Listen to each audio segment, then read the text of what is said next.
By now, you all know that I'm Doug Belshaw, MoodleNet lead. And I'm here to tell you about MoodleNet. I'll let Mayel introduce himself. I am at DAJ Belshaw on Twitter if you want to ask me any questions. I know that although we'll have a microphone at some point, there are going to be post-it notes, and you can ask questions on Twitter, as some people have already done. Not just people who are at the event, but also people who are following along in the Moodle community who can't be here. So if that sounds like you, if you'd rather ask a question or make a comment, then please do that. I'm going to just get Mayel to introduce himself as well, and then we're going to get started. Hola. Hola, yo me llamo Mayel. Hablo un poco castellano, but I'll speak in English as well. I recently joined Moodle a month ago to work on MoodleNet on the architecture and technical point of view. I'm going to let Doug get on with the presentation, but I just want to warn that everything we're going to present today is sort of our idea of what MoodleNet might look like, but it's a very early project that is not launched yet. It will launch next year. So all your input at this stage will be very appreciated. Thank you, Mayel. So on the right-hand side, or your left-hand side, you should have some post-its that look a bit like that. They're either yellow or orange. Okay, they're on that side over there. If you're on the left-hand side, you have the responsibility of making sure that the people on your row have one of these post-it notes if they want to write down a question. If you're on the right-hand side, your responsibility is to get one of these Sharpies and make sure that people have them if they want to write things down. So it's a question of getting the post-its to go that way and the pens to go that way. That's the deal. If you have your own pen and post-its, then you're a very prepared person and you can use those. Do not use the green ones and the red ones to put questions on, and there's a reason for that, which will become clear at the end. The red and the green post-it notes will be given out by Sonda and by Mary later on. Just yellow for questions. Yellow post-it notes for questions. Okay.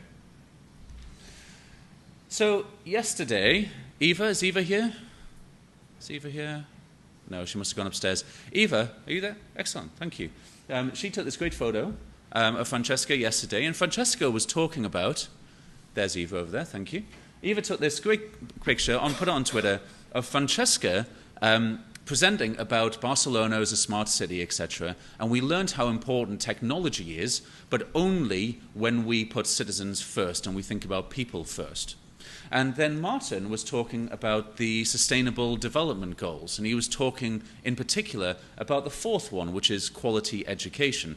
And I think we all recognize that quality education is something that we want Moodle to help with, and also the institutions and organizations that we're involved in to help with too.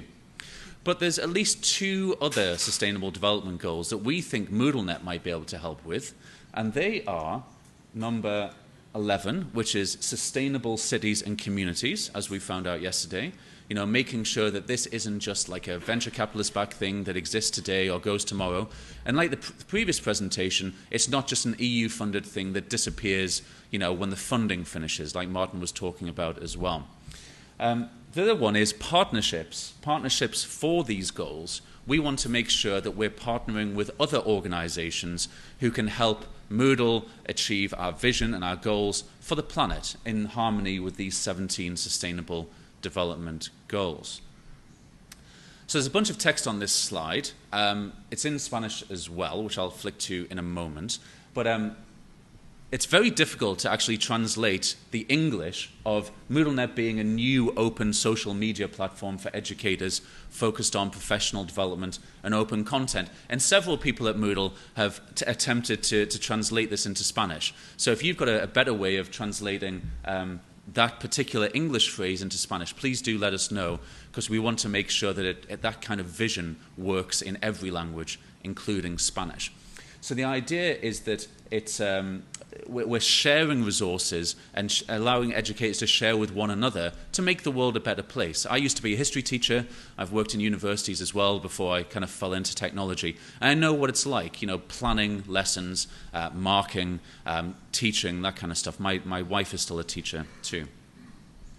So before we get into the specifics of MoodleNet and before Mayel talks to you about some of the technical details in MoodleNet, I just want to kind of reiterate the values, some of the values that Martin was talking about yesterday, and some of the reasons why we're building this and how we're going to build it too. So these are the 6 principles on which we're building MoodleNet. They were originally, Martin came up with them originally: open, safe, private, ethical, transparent, and connected. So let's just go very quickly through what we mean by those 6 things. Well, first of all, open. Now, if you went to Facebook and you said to Facebook, "Are you open?" they'd say, "Yes, we're open for business, and we're open because you can sign up to our network."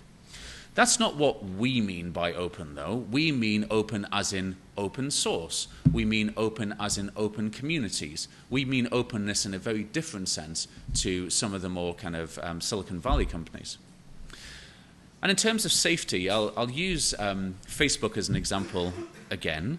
I don't have a Facebook account. The reason I don't have a Facebook account is because I don't necessarily feel safe on there. And we want MoodleNet to be a safe place, somewhere where you know what's going to be public and what's going to be private, a place where you feel like you're with like-minded people who are trying to make the world a better place.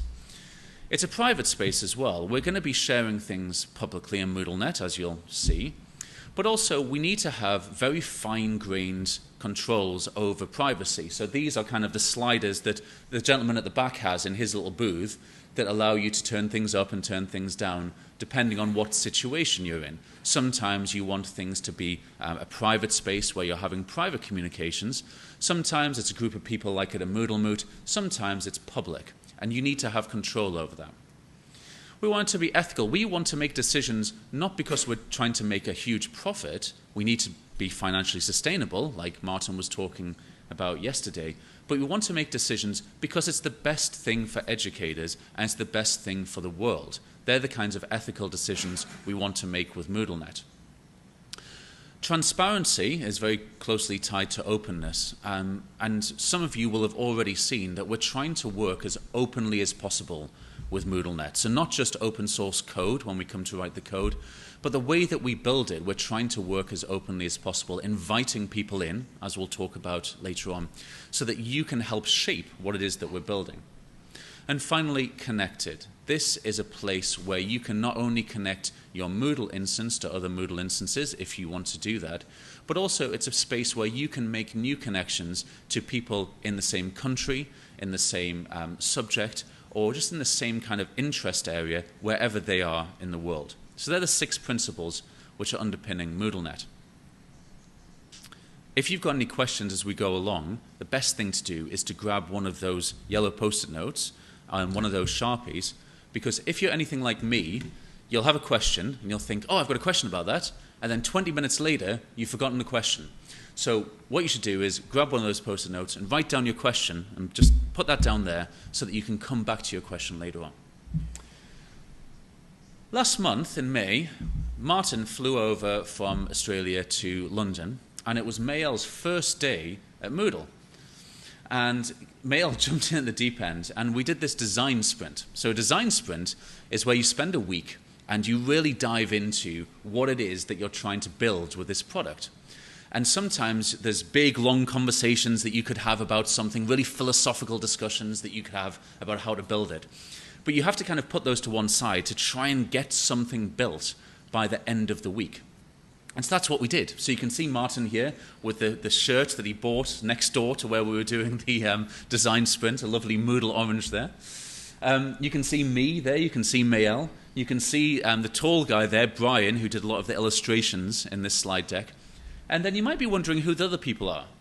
And the other people are from an organization called Outlandish. Now, Outlandish is a worker-owned cooperative, and it works in the tech sector.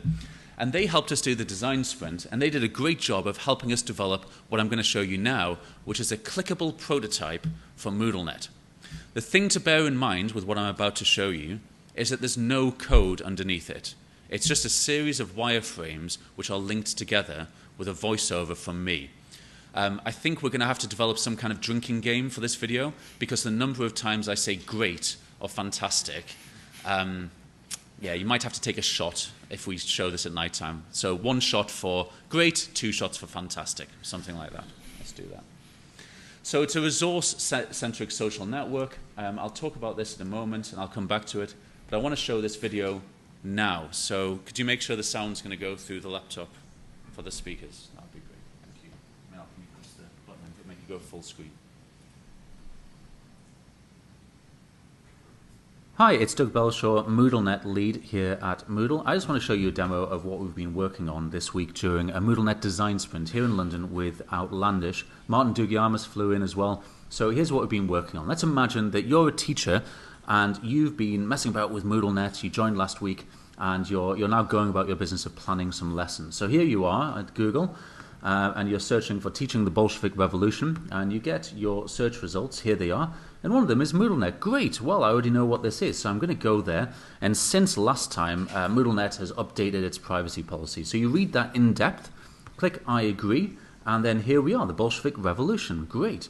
Well, you can see this is a collection of resources, and it says, finally, a good collection of multimedia resources about the Russian Revolution from the worker's perspective. You can see that there's some contributors here, so it's a collection which is being made by people.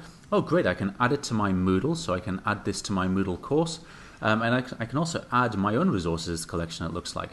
So let's have a look what's in it. GCSE History, the Russian Revolution. So this is a website, activehistory.co.uk, that's got some resources, interactive exercises for GCSE history.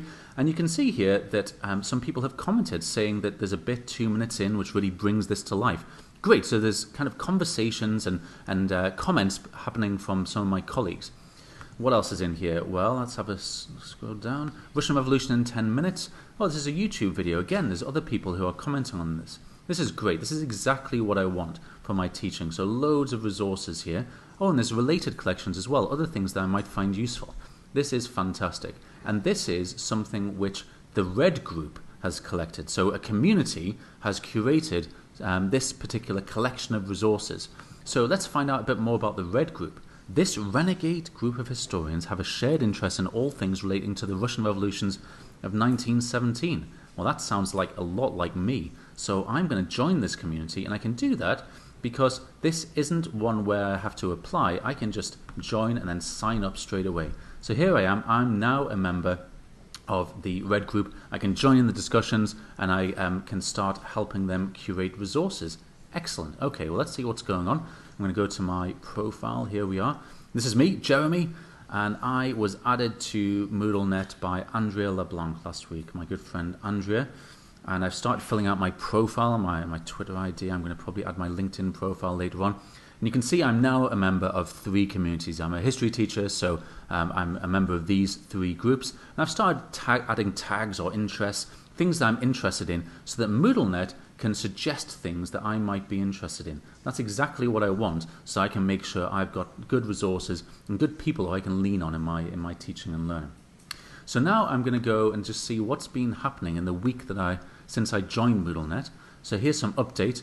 This is kind of a highly personalized feed of things which are useful to me. So I can see that Andrea's now also joined the Red Group. She must have seen that I joined it. There's new communities. People have added resources in there. Red Gen's accepted my request to join that Red Group. And my MoodleNet profile is 78% complete. So what I'm going to have to do is to make sure I complete that. I'm going to have a look at communities. I can also search, and here are my communities, a really educator-friendly, focused place where I can find resources and have discussions about my teaching and learning. So this prototype was built this week during this design sprint, and I'm really interested, all of us at Moodle are interested in finding out what you think of this. It's just a starter for 10, and we're going to iterate towards it. So tell us what you think, get in touch. And the canonical URL for everything to do with MoodleNet is moodle.com/MoodleNet. Okay, Mel, if you could just press escape and then go back to the slides. So Sonda and Mary, moodle.com/ 2 versions of me there. Sonda and Mary are now very kindly, they were voluntold to get those post-its over there. So there's kind of pink ones and there's green ones. So this is the bit where it gets a bit more complicated. I'm going to ask for your feedback in a moment, and if you've got questions, then they're going to go on the yellow post-it notes. And as you'll see in a moment, the green ones and the red ones are going to be used for other things. So if you just make sure that every row has got at least some post-it notes, Sonda and Mary, that would be great. So MoodleNet eventually, as Martin's already kind of alluded to, MoodleNet will eventually be something which is way bigger than what we've just been looking at on that video. It's going to be a lot more than just sharing resources. But we have to start somewhere. Now, I'm guessing that almost everybody in this room has at least one social media account. And so if I and Mayel create a new social network with two of us and say, hey, world, here's a new social network, the chances of you using that social network instead of one of the ones that you already use is quite small. So that's a general social network. But if we try and make this social network specific enough to what it is that you want to do as an educator, then hopefully you would use that as well as those other social networks that you're using. The thing that we focused in on the design sprint is that educators, and I consider myself as one, in 2018 have effectively two ways of finding resources. The first one is that they are proactive and they search for something. So they know what they want, they know what the search term is, and they search whatever their favorite search engine is or repository for the resource that they want. The problem with that is that you have to know what it is that you're looking for before you look for it, which sounds like an obvious thing, but it's not always very easy if you don't know the terminology of the thing that you're looking for. The second way, there's at least two ways of doing this. The second way is more of a reactive way of doing it. And when I did a lot of interviews, including people like Rick Gers there and some other people before we did the design sprint. And one of the people I interviewed said that one of the reasons they use Twitter and they make sure that they follow people on Twitter is because it's like waiting for treasure to arrive. So every day they go on Twitter and they've got all these different people they're following and they're just waiting for the treasure to arrive. So you've got two different ways of finding resources, searching for them or waiting for the treasure to arrive on a social network. So what you didn't see in that clickable prototype was what the search functionality might look like inside MoodleNet. And so we've got some ideas around this, and what we'd like to see is something like this. Let's say that Mayel and I are both history teachers, and I'm following Mayel. What would happen is if I started searching in MoodleNet, then I would get results first of all from people in my network, then I would get results from open educational resource repositories, and then I'd get responses from the open web. The idea is that it gets more, it's more specific the further up you go in terms of the search results. So this is still just early thinking about how we can make this social network really useful for educators, but we're really interested in your feedback and thoughts of how we could make this really specific to your context and your use cases. So what we're going to do now, before Mayel goes, actually, should we do that first? We'll move on to Mayel first. And then in a moment, I'm going to ask you to use the three different color post-it notes for three different things. The green ones are going to be the things that you've seen in this presentation that you really like. You definitely want us to do that. The yellow post-it notes are for the ones where you've got questions, like, I'm not sure about that thing, could you tell me more? And the red post-it notes are the pink ones. They're for things that you're concerned about. You maybe think that we shouldn't do that, or you're just raising a concern. So green for great things, yellow for questions, and red for concerns. But Mayel's just going to go into some of the technical architecture now before we continue. Yeah, and I'll try not to get too technical. So Doug used Facebook as an example earlier, and this is a very sort of common model on the internet for internet services that we use, which is centralized, the first one here in the graph. Centralized services, it's one company, one infrastructure, one piece of software, and you're just a user. You don't get to control what that is. Obviously, if all of you are used to Moodle, that's a different model that is open source, right? And it's self-hosted, meaning you can take the Moodle software, you can modify it to your needs, put it on a server, and use it in the way that you want. That's great, but that wouldn't work in that way for a social network because every Moodle site is like an island. It's separate from every other Moodle site. And here we want connection. So that's where a decentralized model comes in, where you have many different servers or nodes that run the same or even slightly different software as long as they use the same language, the same protocols to communicate and connect with each other. And so you can even customize the software, change the interface entirely if that's what you want, but still be part of the larger network and be part of the community. And so here is a spectrum of fully federated solutions compared to closed ones. So on the right, that's like the Facebook example. And on the left, it's like peer-to-peer. It's not very common for social networks, but there's a few projects now that are really interesting doing fully federated social networking, where every node is independent but still can connect with the others. For MoodleNet, we're looking at something in the middle, which is federated, a decentralized service, but that still is all connected to one API, one MoodleNet service that functions basically like a phone book. So, you know, back in the 80s, in most countries, telephone companies were centralized, right? There was one telephone company. You had to go to them to get a phone at home. And then later on, that became more decentralized, and you could choose what phone company you wanted.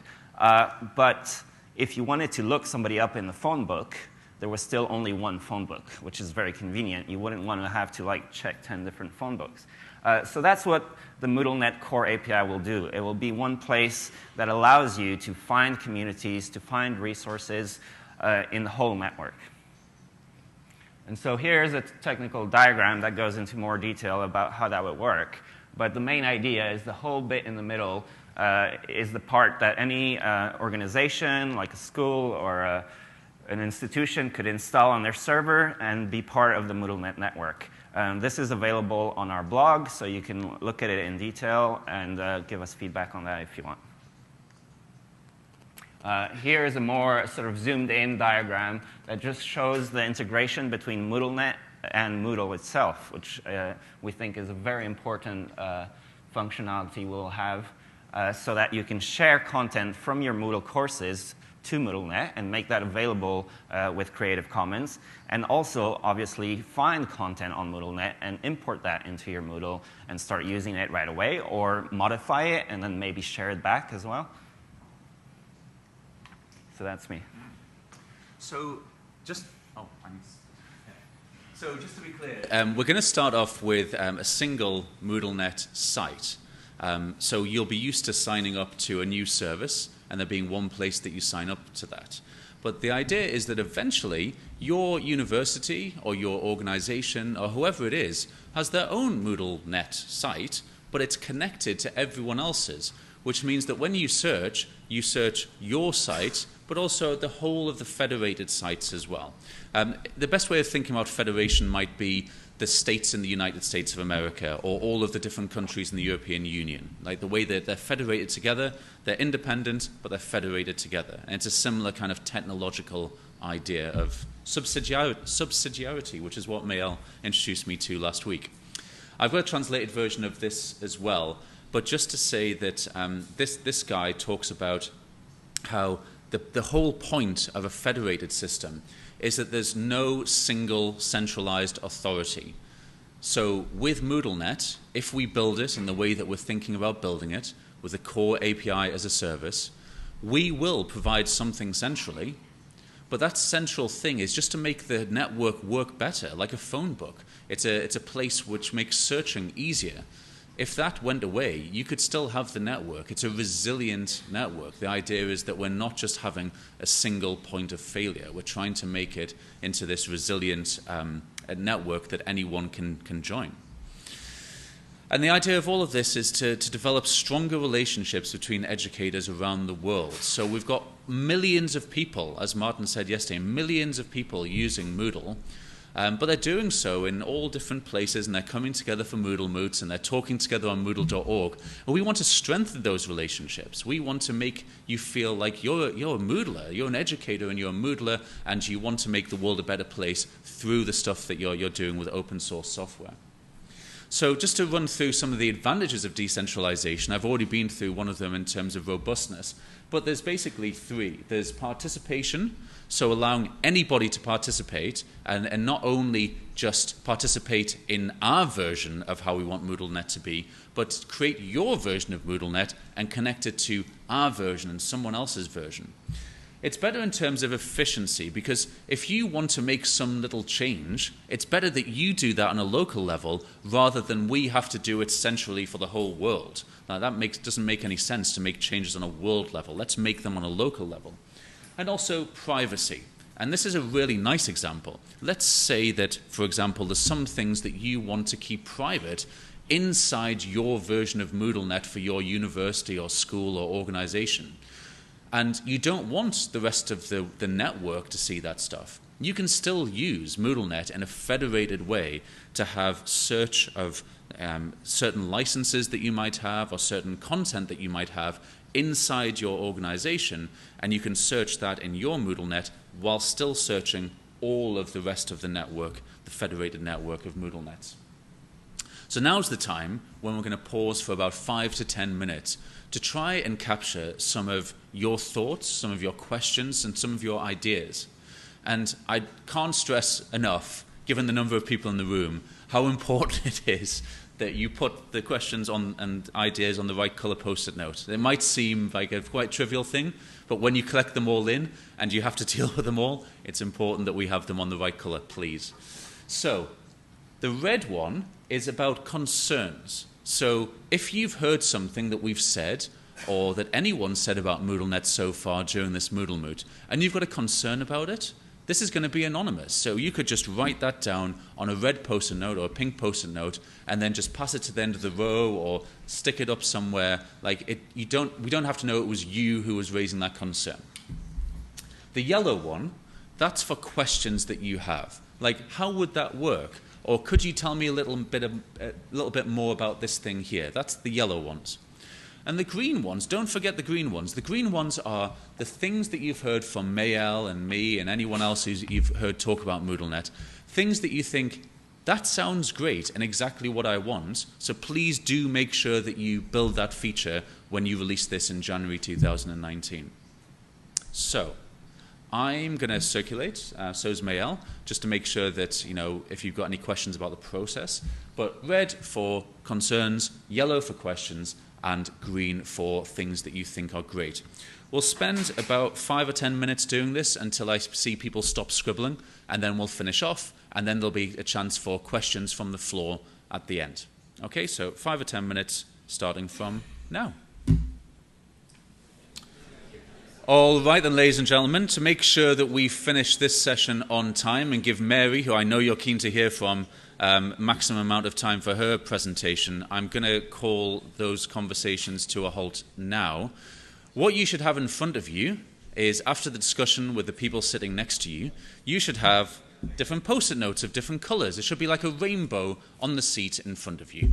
And then when it comes to the questions at the end, you can say, comments are good, like I really like this, or I have a concern about this, or I have a question about that thing that you mentioned. Mayel collected some of the post-it notes because I didn't make it clear what to do with them. And we've already just been looking through some of the really good feedback we've got so far in English and in Spanish. As I already mentioned, there is on Twitter a link to these slides. We'll put the link on this last slide as well. If you would rather have a think about this and then respond later today or later this week or next month or whatever, you can always just find us on Twitter or other social networks or directly via email. Our email addresses will be at the end. And just ask us. We will always respond to you because we're very keen to hear back from the community as to what it is that you want and what you don't want and the questions that you have. Okay, let's move on then. A question I haven't heard so far is, how are you going to pay for all of this? Which is a question that I get asked from other people who are also in this room. So we've had some thoughts about this. One of the first things we're going to do is to integrate with Moodle Cloud. So lots of you will be aware of Moodle Cloud and have Moodle Cloud sites. Moodle Cloud, you can have a free site, but also Moodle gets a small amount of money when you decide to upgrade those sites. And if we, first of all, integrate MoodleNet with Moodle Cloud, not only is that going to encourage people to want to use Moodle Cloud more, which is a good thing, but also it means that we don't have to deal with all of the different version numbers of Moodle straight away. So the idea that we're thinking right now, this isn't definite, but we're thinking that we'll integrate with Moodle Cloud in January. Then we'll kind of work with partners to think about their sites, and then we'll release a general plugin for everyone's Moodle sites. If you've got feedback on that, we'd love to hear it. So there's lots of different models on the internet that don't involve advertising for social networks. There's membership. You can choose to be a member of a social network and pay for it. And I do that. In fact, there's two that I do that for. There's one called social.coop, which is a Mastodon instance. Some of you might have heard of that. And there's another social network which my family uses called Path, which I pay to be a premium member so that I don't see adverts. So paying for membership for a particular reason is already an established business model on the web. So membership might be something that we want to have a look at. Donations. I think Moodle can do better in terms of the donations that we get from people who want Moodle to continue and succeed. I think we can do that. And it might be donations from Moodle more generally, and MoodleNet gets some of the money from that. Or it might be donations specifically for the MoodleNet project. We need to decide. Referrals I've already mentioned. This is saying, hey, do you need some help with your Moodle site? Here's a Moodle partner that can help. We already do this on Moodle.org, etc. So this is something, a business model we already have. As part of the research for MoodleNet, we've been looking at all different kinds of social networks, and there's one or two which are doing equity crowdfunding. Now, you'll be familiar with crowdfunding for sites like Kickstarter, where they say, hey, I want to make this product, and we need all of you to put in a bit of money, and then we're going to make this product and sell it. But equity crowdfunding is when you get a share of the business as well. Now, that is a bit of an out there idea, but we're considering all different kinds of things in terms of ownership, in terms of not just your data, but maybe the organization and the social network as well. There's sponsored content. So let's say a Moodle partner or a publisher or somebody comes along, or your institution. They might want to feature some content because they want the network to use it or whatever it is. We might want to do that too. And then I'm going to the Mountain Moot next month. Has anyone been to the Mountain Moot before? I know Rick has been, yeah, Martin's been, some other people. I'm really keen to find out at the Mountain Moot, they have this idea of Moodle bucks, where it's like a local currency. So we could create like, not a cryptocurrency, but some kind of currency within MoodleNet, which allows people to buy and exchange things. That's an idea as well. So lots of different ways in which we can have some kind of sustainable model for MoodleNet, which isn't just let's get loads of advertisers in and mine everyone's data. So here's where we are. We've done the research and the design sprint in Q2 2018. We'll just finish Q2 because it's June. We're now working on the specification, the technical architecture of MoodleNet and planning for the future. We'll then be doing some prototyping and testing. Now, we've already been reaching out to Moodle users, interviewing them, inviting them along for the design sprint to do some testing. We really want to put these ideas in front of you to get your feedback. We don't just want to make something and then throw it over the wall to you and say, now you can use it. We want to involve you in the design process. So that's what we're going to be doing in Q3. And then we're going to, in Q4 as well, sorry. And then in January 2019 will be what's called our minimum viable product. This is something which isn't going to be like all singing, all dancing, but will allow you to use it if you want to kind of test it and get involved in it. So that's the roadmap so far. And we're being very consciously open about the way that we're doing this. Now, this is Harold Jarkey, who I followed on the internet for about 15 years now. And this particular diagram I like because it shows why openness is so important in communities. Wherever you start in here, let's start with openness. Openness allows you to be transparent about the way that you work. So we're thinking about doing this. This is our plan. Allows you to comment on that, give you some feedback, that kind of thing. That fosters a diversity of ideas. People who have a different context in Spain than I do in England, than in Australia, than in India, than in Japan, etc. It allows a diversity of ideas to come forward, which reinforces the openness that you wanted first of all. So that's the kind of model that we're trying to follow with the MoodleNet project, and I would suggest Moodle more generally as well. There is a MoodleNet white paper which you can have a look at moodle.com/MoodleNet. This is just some ideas about how different types of people might want to get involved in the community, whether you're a developer or a systems administrator or an educator. Whatever your role is, we're interested in your ideas and your comments. We do have a Trello board. Lots of you, just as I was going around the room there, are aware of Trello. This is an open board which has the comments feature turned on. So if you would like to comment on any of the things that we're doing, Mayel and I are literally using this board every single day to communicate with each other and plan stuff. So if you want to go in there and comment on things, suggest some ideas, you'll be doing that in real time as the project progresses.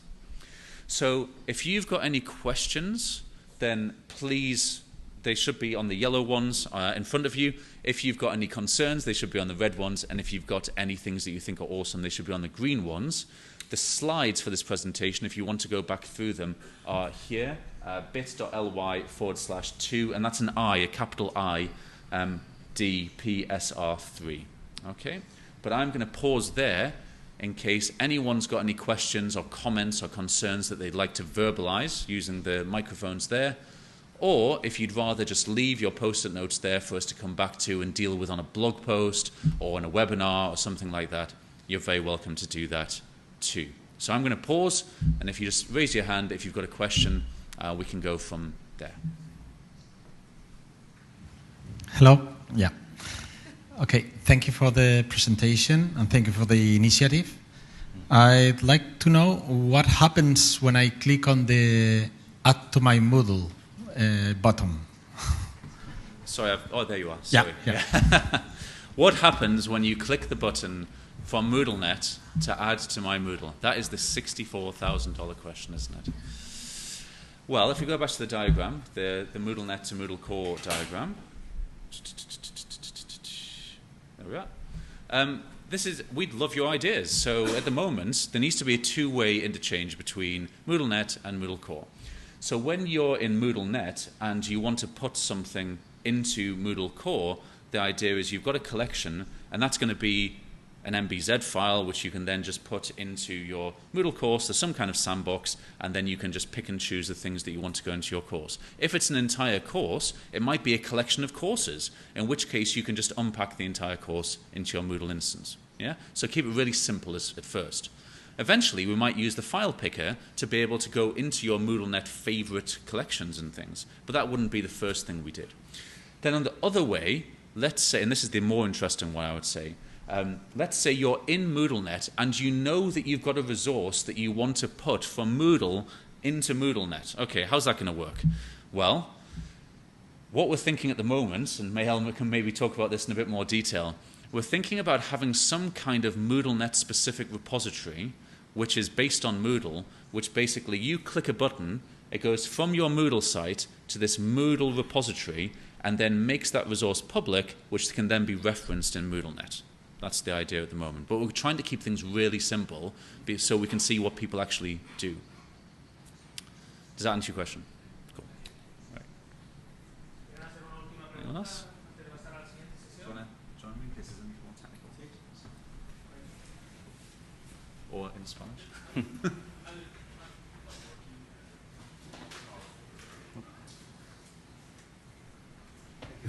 How to prevent the user plagiarism? Sorry, say that again?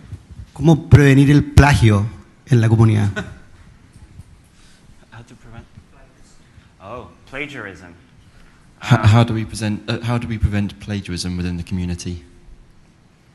Well, the idea of MoodleNet is that, as we talked about the federation, every university or organization can have their own part of MoodleNet where they can share things internally if there's certain licenses that they don't allow them to share that publicly. But in the MoodleNet network at large, where it's all public content, the assumption is that everything is licensed with Creative Commons or some license like that, so that the original author allowed the content to at least be shared and hopefully specifically to also be remixed so that people can modify the content and then share that version as well. So that's not plagiarism if that was allowed in the licensing of the original content. And let's just say, like, the internet is a giant copying machine. That's what it is. And so one way of dealing with the internet as a giant copying machine is to do what the EU is trying to do at the moment with Article 13, which is to try and basically do YouTube-style content ID for the web. So if you're aware of what the EU is trying to do, that is a ridiculous idea, and we definitely should not do that. Plagiarism on the web is an interesting thing and something which Mayel and I cannot solve in 6 months. All right? But what we're trying to do is to make MoodleNet a place which is a collection of resources. So what we're encouraging people to do is to reference things which already exist on the web.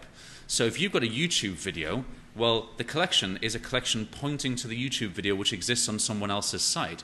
If it's an OER, which is a PowerPoint somewhere on an OER repository, you're linking to that site. We effectively want MoodleNet, really, to be a collection of like highly curated links to different stuff. We might have a way of pulling them into your Moodle site, but effectively we're dealing with the problem of plagiarism by saying it's over there on someone else's site, I think, is the main thing.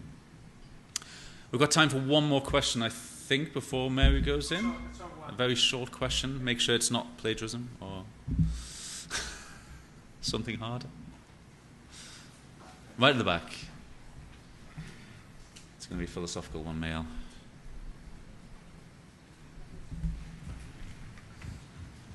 Thank you.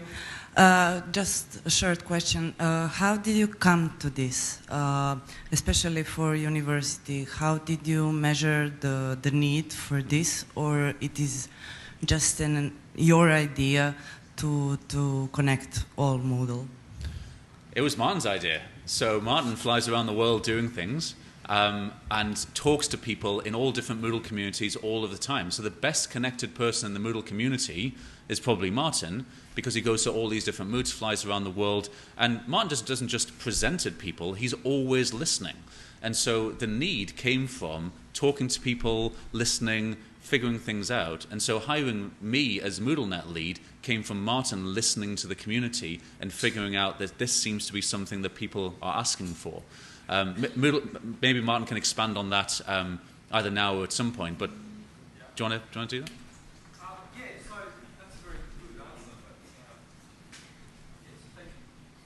Thank you, Doug. There are a lot of projects that have come up in the past 10 years where this would have been a solution. And people are developing bits of this again and again and wanting to have places to share, wanting to have places to work together, wanting to have places for professional development and learning. We need to build it. It doesn't exist. There are like too many little tiny initiatives out there, and they're not all connected well with Moodle itself. So this is our attempt at a gateway to those things. And things like repositories of open education resources, we can make them easy to find. Things like other teachers who are teaching the same subject as you in the same language, let's make those people easy to find and bring them together. So as you said, many conversations of just, I'm very convinced this is going to be a very good thing and we have to make it properly. Thanks, Martin. If you want to find out more about the project, what we're trying to do is to make sure that everything is linked from this canonical URL, moodle.com/MoodleNet. So if you're interested in just reading more, if you're interested in contributing code or ideas or anything at all, please do go to that URL. You're very welcome to email us. If you email us very specific questions, we probably will ask you to ask the question in the forum so we can answer it publicly. But you're very welcome to email us any concerns or questions or anything that you've got. But thank you for your time. Thank you for writing all those things down. And we're going to come and take those off the back of the chairs and collect them all together as Mary's going to come and present next. So thank you for your attention.